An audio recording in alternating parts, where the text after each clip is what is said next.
अस्सलाम वालेकुम दोस्तों। एक तोता तोती का गुजर एक वीराने से हुआ।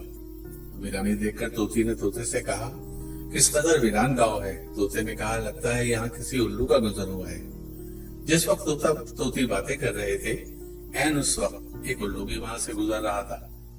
उसने तोते की बात सुनी और वहां रुककर उनसे मुखातिब होकर बोला, तुम लोग इस गांव में मुसाफिर लगते हो, आज रात तुम मेरे मेहमान बन जाओ, मेरे साथ खाना खाओ। उल्लू की मोहब्बत भरी दावत से तोते का जोड़ा इनकार न कर सका और उन्होंने उल्लू की दावत कबूल कर ली।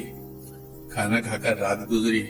सुबह को जब उन्होंने रुखसत होने की इजाजत चाही तो उल्लू ने तोती का हाथ पकड़ लिया और कहा, तुम कहाँ जा रही हो। तोती परेशान होकर बोली, ये भी कोई पूछने वाली बात है, मैं अपने खाविंद के पास वापस जा रही हूँ। उल्लू ये सुनकर हंसा और कहा, ये तुम क्या कह रही हो, तुम तो मेरी बीवी हो। इस पर तोता तोती उल्लू पर झपट पड़े और गर्मा गर्मी शुरू हो गई।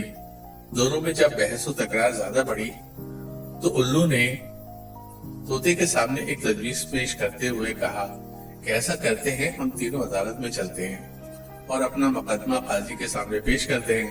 काजी जो फैसला करे वो हमें कबूल होगा। उल्लू की तजवीज पर तोता और तोती मान गए और तीनों काजी की अदालत में पेश हुए। काजी ने दलाइल की रोशनी में उल्लू के हक में फैसला देकर अदालत बर्खास्त कर दी।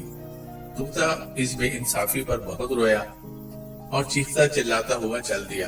कुछ देर के बाद उल्लू ने तोते को आवाज दी, भाई अकेले कहाँ जाते हो, अपनी बीवी को तो साथ लेते जाओ।